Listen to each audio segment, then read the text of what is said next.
বাংলাদেশে অবৈধভাবে অনুপ্রবেশের দায়ে গ্রেপ্তারকৃত 6 ভারতীয় নাগরিককে কারাগারে প্রেরণ করেছেন আদালত। তাদের মধ্যে একজন 4 মাসের অন্তঃসত্ত্বা নারীও আছেন।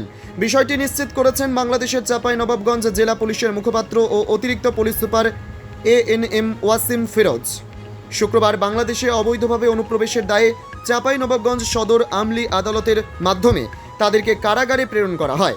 কারাগারে প্রেরণকৃতরা হলেন ভারতের পশ্চিমবঙ্গের বীরভূম জেলার মুরারই থানার বাসিন্দা মোহাম্মদ মন্নু শেখের ছেলে মোহাম্মদ দানেশ, বয়স 28, মোহাম্মদ ভদু শেখের মেয়ে সোনালী বেগম, বয়স 26, সিরাজুল শেখের মেয়ে সুইটি বিবি, বয়স 33, আজিজুল দেওয়ানের ছেলে কুরবান দেওয়ান, বয়স 16, ইমাম দেওয়ান, বয়স 6 এবং মোহাম্মদ দানিশের ছেলে মোহাম্মদ সাব্বির, বয়স 8।